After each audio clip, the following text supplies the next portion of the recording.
आजको समाजमा एउटा गम्भीर विडम्बना देखिन्छ। जब आमा, बुवा युवा हुन्छन्, आफ्ना सन्तानका लागि जीवन अर्पण गर्छन्। तर बुढेसकालमा त्यही सन्तानको व्यवहार फरक देखिन थाल्छ। पालन-पोषण गर्ने बेला, जिम्मेवारी उठाउने बेला, साथमा राख्ने बेला अनेक बहाना बनाइन्छ। तर जब कुनै सभा, समारोह वा सामाजिक कार्यक्रम हुन्छ, त्यही बाबुआमाको आशीर्वाद लिन सबैभन्दा अगाडि देखिन्छन्। यो व्यवहारले हाम्रो संस्कार र मूल्य प्रणालीमाथि प्रश्न उठाउँछ।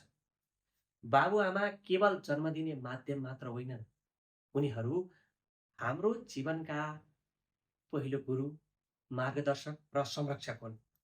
उनीहरूले आफ्नो खुसी, समय र सपना त्यागेर सन्तानको भविष्य निर्माण गरेका हुन्छन्।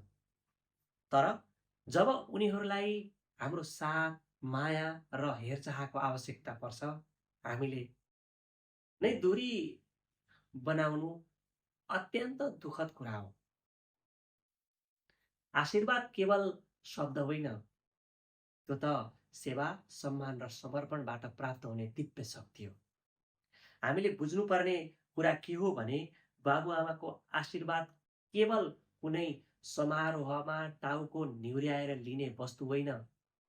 साँचो आशीर्वाद त तब मात्र प्राप्त हुन्छ जब हामी उनीहरूको सेवा गर्छौँ, उनीहरूको भावना बुझ्छौँ र उनीहरूलाई एक्लोपनको महसुस हुन दिँदैनौँ।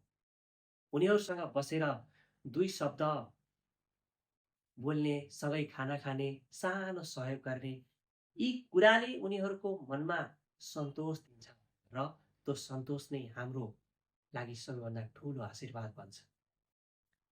समाजमा देखिने देखावटी सम्मानले होइन, व्यावहारिक जीवनमा देखिने माया र कर्तव्यले नै हाम्रो असली चरित्र झल्काउँछ। यदि हामी केवल अरूले देख्ने ठाउँमा मात्र सम्मान देखाउँछौँ भने त्यो केवल नाटक मात्र हो।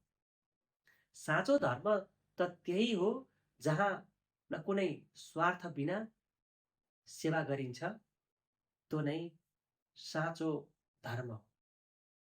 आजदेखि आफूलाई प्रश्न गरौँ, के हामी आफ्ना बाबुआमालाई साँच्चीकै सम्मान गरिरहेका छौँ त? कि देखावटी रूपमा आशीर्वाद खोजिरहेका छौँ? यदि उत्तर दोस्रो हो भने अब परिवर्तनको समय आएको छ।